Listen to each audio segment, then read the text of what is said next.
Sam, a couple of big games, tough games. How are the bodies holding up early part of the season so far? Mostly been recovery this time of the week, but we'll do some main training today. We'll get a bit of work in and make sure we're ready for Thursday night. Lose a defender, do you look to replace with a defender or maybe a midfield type like Henry Huswaite, for example?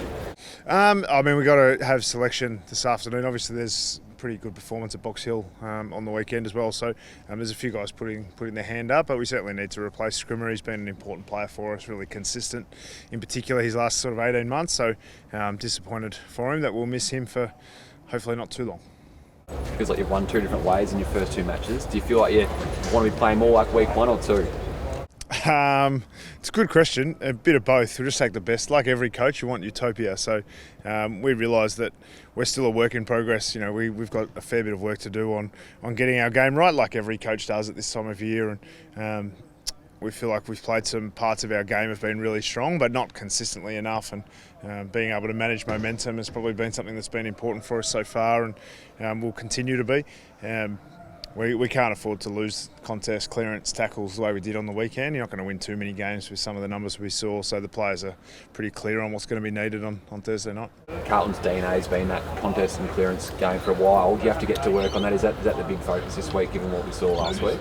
Certainly one of the areas we're looking at. We lost clearance by nearly 20 last week, and I think everyone's been pretty hard on Carlton, but they won the inside 50 count by 25. They won time in forward half more than any other team in the round, and managed to lose the game. So they got a lot right in their game. They just weren't able to finish it. So we don't think that Carlton are a reflection of that single game. It's still very early in the season. Form lines are still being formed. So they're a potent side with elite talent in every line. So we need to be at our absolute best to be able to make sure we put in a good performance. Some part of it is the midfield battle and the clearance battle, but there's going to be a lot of challenges in this game.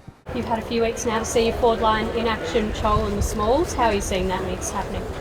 Yeah, we've probably been a little bit fortunate. It's been a little bit slippery the last couple of games that we've played, and it looks like there could be a bit of rain again on Thursday. So there's some challenges with the way we're moving the ball forward, and Marbs has been fantastic at being able to create a contest for us in front of the ball. But I think a lot of the Smalls have had to fly. I think Finn McGuinness has had to play perhaps a little bit taller than he actually stands. So I think Adrian Hickmott and the forward line have been able to put a score up both games, which has been important for us, especially on the weekend when we didn't actually get it inside 50 all that much. But continues to be a work in progress for us.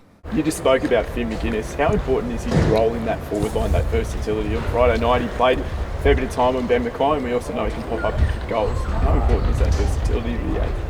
Yeah, I think the thing with Finn is he's capable of playing so many roles, and it doesn't matter his own statistics. He's happy to just do a role for the team, and we've seen it, with his tagging over the years. But his running power and his work ethic, he probably doesn't get on the end of as many as some of the other smaller forwards. A guy like Dylan Moore obviously got on the end of a few on the weekend, but a lot of it is from multiple players being able to run together. And Finn's work rate in the front half of the ground in particular has been important for us. And and we also know that he can go and shut someone down when we need to, which we did a couple of times on the weekend. So, he's an important player for us. Would you be happy to see Patrick Cripps ruck again? I like it best when he's on the bench, if I'm honest.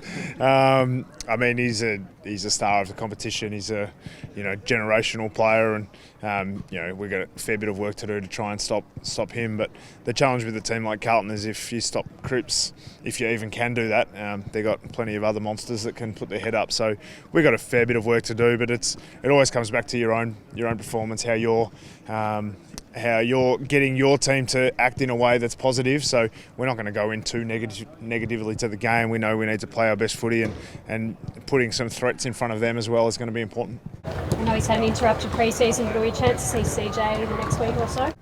Yeah, I think Chanka's got through 2 games at Box Hill now, so he obviously had a bit of an interruption just late in the pre-season after a really good block before that. So he's one of the options for selection. So we'll finish off selection after training today, and he's one of the names that'll be in the mix. Josh Weddle's been pretty quiet in terms of the start of the season, especially in attack. How do you look to get him more involved? I mean, we've been restricting scores pretty well, and I think he's been defending quite well. He is, as Kate Simpson regularly says, they defend hers. So he's been pretty good defensively. He played a really important role last week. I thought, probably if someone a little bit less diligent was on young Kako, that he would have actually got away and kicked quite a few more goals. So I thought he was a bit more defensive in his role on the weekend. But that's not to say that he's not an important player for the team and not doing a really good team role. Obviously, we love him running and bouncing and getting his hair flowing and all those things, but that's not the core of what he's in the team for. He obviously is a defender first, and I think he's been really good defensively the first 2 games. Just on the Blues, obviously we saw what happened in the first round. It's pretty cliche, but expecting a response. Do you trust that the players just know that? Do you need to talk about the fact that there might be an early response, given what happened in their opening round? I think we need to worry about our own sort of backyard. I think it's very difficult any game all year to know how the other team's going to come out. We certainly want to control our own narrative of the game as much as we can, and we would expect they're going to be pretty hot pretty early, but I think they would expect the same thing from us. I think if you look at the pressure factor of every game across the weekend, the first 10-15 minutes is up over 2, so that's really what you're trying to produce and make sure you match or better the opposition, and as the game settles you see if you can create some ascendancy. But Carlton's potency, their centre bounce numbers are extraordinary. Very, very good scoring team from centre bounce. So right from the start, we know we're going to have to be very good to make sure that we can get the game on our terms as early as possible. Just on the crowds that you're playing in front of, this massive excitement. Do they just thrive playing in front of big crowds? Your boys, do you think at the moment? I'm not sure. They would say that they do. I think I'm really proud of the Hawthorn fans that have come out. Right since I started, if I'm really honest, I think when we were not expected to do well, I was really buoyed by the fact that our fans sort of believed in what we were doing and were on the journey with us. And now that there's a little bit, more hope, they go to a game and they're thinking, all right, well, the Hawks should play well today. I think that they're turning up now and feeling good about what we're producing, and our job is to try and live up to our own fans and our own expectations internally. And the more people that are there to see it, the better it is. Jarman Impey plays game 200 this week. What's it like having a person like Jarman at the club? Yeah, probably not meant to have favourites, but if we did, he'd be certainly in that conversation.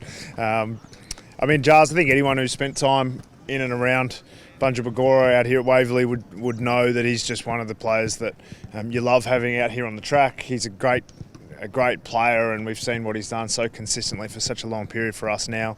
But also off the field, he just has an enormous influence on our group, and he really rounds out a lot of our group. When we missed him in a couple of pre-season games, and you really noticed him not being there, just for the amount of energy. He's not just someone that creates good moments himself, but he makes everyone else around him better. And I think, if you talk to the players about who they love playing footy with, he's certainly first or second in that conversation from just about everyone.